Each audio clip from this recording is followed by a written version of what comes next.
Hi hello welcome back to our channel. మీకు previous వీడియోస్లో గణిత శాస్త్రవేత్తలైనటువంటి భారతీయ గణిత శాస్త్రవేత్తలైనటువంటి ఆర్యభట్ట, బ్రహ్మగుప్త గురించి వివరించాను. ఇంకా నా ఛానల్ సబ్స్క్రైబ్ చేసుకోకపోతే సబ్స్క్రైబ్ చేయండి, లైక్ చేయండి, షేర్ చేయండి. ఈరోజు టాపిక్ వచ్చేసి వరాహమిహిర. క్రీస్తు శకము 585 ఇతని యొక్క పీరియడు. వరాహమిహిరుడు క్రీస్తు శకం 505లో ఆదిత్యదాసుడనే జ్యోతిశాస్త్ర పండితునికి జన్మించాడు. తండ్రి వద్ద గణిత జ్యోతిష్య శాస్త్రాలను నేర్చుకున్న వరాహమిహిరుడు పాట్నాలో నాటి సుప్రసిద్ధ గణిత శాస్త్రవేత్త ఆర్యభట్టును కలుసుకొని ఆయనతో శాస్త్ర చర్చ చేశాడు. అనంతరం ఖగోళ జ్యోతిశాస్త్రాలను అధ్యయనం చేయాలని నిర్ణయించుకుని అసాధారణ కృషి జరిపాడు. అసాధారణ అంటే ఇంకా ఆయనకి లెక్కలేనంతగా కృషి చేశాడు కంటిన్యూస్గా. ఆయన నిరంతర అధ్యయన ఫలితాలు అతని గ్రంథాల్లో ప్రస్ఫుటంగా కనిపిస్తాయి. ఈయన ప్రత్యేకించి గ్రీకు శాస్త్రాలు అధ్యయనం చేసినట్లు, అక్కడికి వచ్చినట్లు తెలుస్తుంది.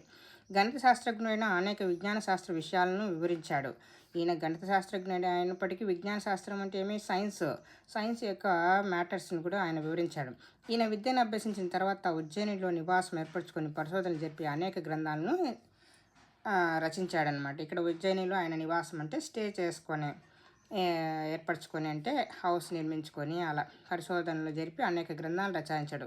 వరాహమిహిరుని వల్ల తక్కువ కాలంలోనే ఉజ్జయిని గొప్ప విద్యా కేంద్రంగా మారింది. ఇక్కడ ఈయన గ్రేట్ మ్యాథమెటిషియన్ కాబట్టి ఇతని వలన తక్కువ కాలం ఉజ్జయిని అనే ఊరు గొప్ప విద్యా కేంద్రంగా కూడా మారింది.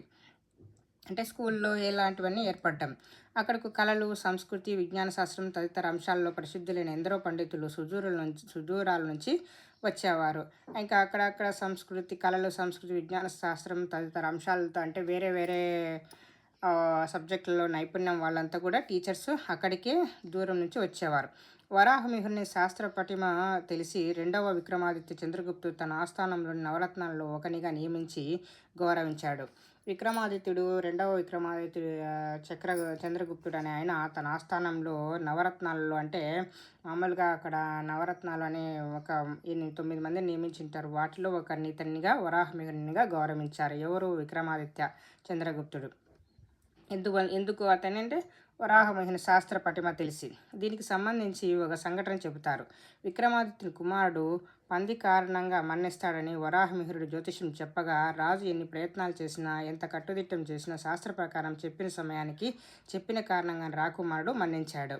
ఇది ఇతనికి ఎందుకు నవరత్నాల్లో ఒకరిగా నియమించాడు అంటే దానికి సంబంధించిన కారణము, సంఘటన ఇది చెప్పాడు. ఎందుకంటే అతను జ్యోతిష్ శాస్త్రము చెప్పాడనమాట. విక్రమాదిత్యుని కుమారుడు పంది కారణంగా మరణిస్తాడు అని చెప్పిన ఎన్ని ప్రయత్నాలు చేసినా, ఇంట్లో ఎట్లా కట్టుదిట్టం చేసినా అతను లాస్ట్కి మరణించాడు.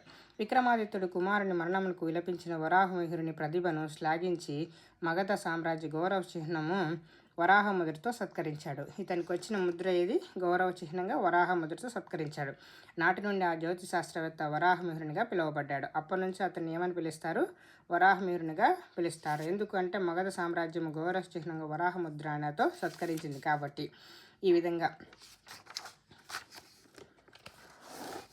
వరాహమిహిరుడు పంచసిద్ధాంతిక,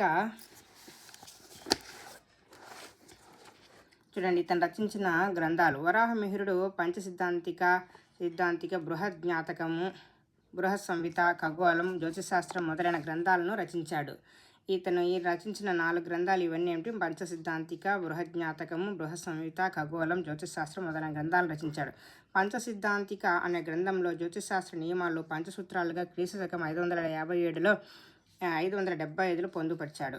ఇతని గ్రంథం ఏది? పంచసిద్ధాంతిక అనే గ్రంథంలో జ్యోతిశాస్త్ర నియమాలు పంచసూత్రాలుగా, అంటే 5 సూత్రాలుగా, అంటే 5 ఫార్ములాస్గా ఇక్కడ ఈ ఇయర్లో పొందుపరిచారు. ఏ ఇయర్లో? క్రీస్తు శకం 575లో. దీనిలో గణిత జ్యోతిశాస్త్ర విషయాలను వర్ణించడంతో పాటుగా ఆయన పాత గ్రంథాలైన పైతామహ, వాసిష్ఠ, రోమిక, పౌలిష సౌర సిద్ధాంతాల సారాన్ని సంకలనం చేసి ఒక రూపాన్ని ఇచ్చాడు. వీనిలో సౌర సిద్ధాంతం ఉన్నతమైనదని తెలిపాడు. ప్రాచీన సౌర సిద్ధాంతం 1000కి పైబడిన సంవత్సరాల అనంతరం చేయబడిన పరిశోధనలు, సంకల్పనలతో మార్చి గ్రంథస్థం చేశాడు. దీనికి తప్ప మిగిలిన 4 సిద్ధాంతాలకు మూల గ్రంథాలు లభించకపోవటచే వాటిని తన గ్రంథ రూపంలో అందించిన వరాహమిహిరునికి ఎంతో రుణపడి ఉన్నామన్నమాట. ఎందుకంటే ఇక్కడ ఆయన పాత గ్రంథాలన్నీ ఇవన్నీ సారాన్ని సంకలనం చేసి ఒక రూపాన్ని ఇచ్చాడు. వీనిలో సౌర సిద్ధాంతం ఉన్నతమైనది. ఏ సిద్ధాంతం ఉన్నతమైనది? సౌర సిద్ధాంతము. ప్రాచీన సౌర సిద్ధాంతం 1000కి పైబడిన సంవత్సరాల అనంతరం చేయబడిన పరిశోధన స్వకల్పనలతో మార్చి గ్రంథస్థం చేశాడు.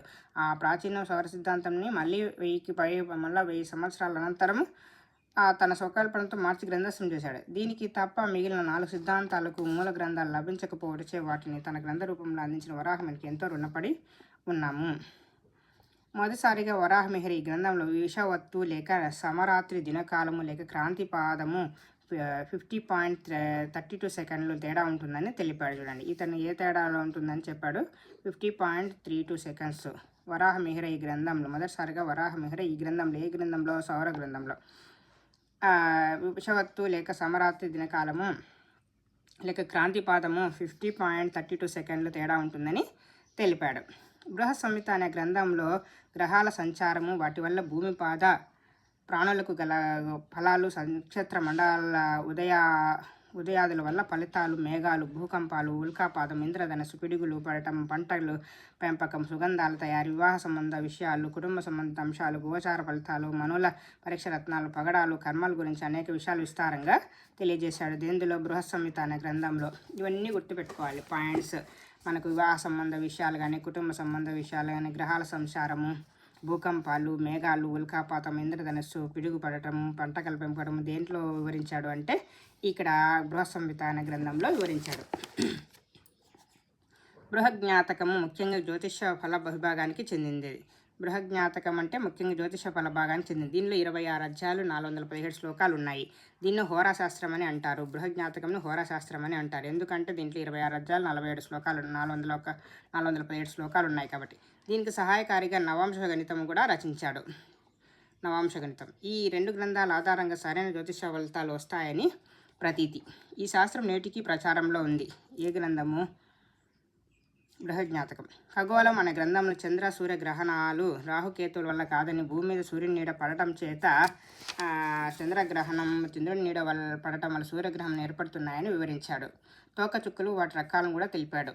తోక చుక్కలు ఎవరు తెలిపాడు అంటే వరాహమిహిరుడు. దఖాగాలాధ్యాయం అనే గ్రంథంలో ఎలాంటి స్థలాల్లో నీరు అత్యంత లోతుల్లో దొరుకుతుందో వివరించాడు.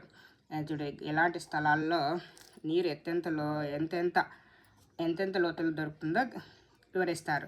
భూగర్భ లోహం కనుక్కునేందుకు వరాహమిహిరుని సిద్ధాంతాలు ఉపయోగిస్తున్నాయి. భూగర్భ లోహం ప్రాథమికంగా గణిత శాస్త్రమైన వరాహమిహిరుడు ఖగోళ, జ్యోతిష, ద్రవస్థితి, భూగర్భ, ఆయుర్వేద వంటి అనేక శాస్త్రాల్లో ప్రతిభ కనపరిచాడు. జ్యోతిష్ శాస్త్రం అనే గ్రంథంలో 3 ముఖ్యమైన విభాగాలు రాశాడు. జ్యోతిష్ శాస్త్రం అనే గ్రంథంలో 3 ముఖ్యమైన విభాగాలను రాశాడు. వరాహమిహిరుడు జ్యోతిష్ శాస్త్రము అనే గ్రంథం 3 ముఖ్యమైన విభాగాలు రాశారని చెప్పాడు. వరాహమిహిరుడు గణితానికి చేసిన సేవలు. 0, రుణ సంఖ్యల బీజగణిత లక్షణాలను వివరించాడు. పాస్కల్ త్రిభుజాన్ని వరాహమిహిరుడు ఆ రోజుల్లోనే వివరించాడంట. పాస్కల్ త్రిభుజాన్ని. నెక్స్ట్, ఈ క్రింది త్రికోణమితి సూత్రాలను కనుగొన్నాడు. sin² + cos² = 1. ఇది ముందు ఒక ఎగ్జామ్లో కూడా ఇచ్చాడు. టెట్గాలో డిఎస్సిలో కానీ ఈ బిట్ ఇచ్చాడు. త్రికోణమితి సూత్రాలను వివరించిన వ్యక్తి అంటే ఈయన వరాహమిహిరుడు. sin x² + x cos² = x.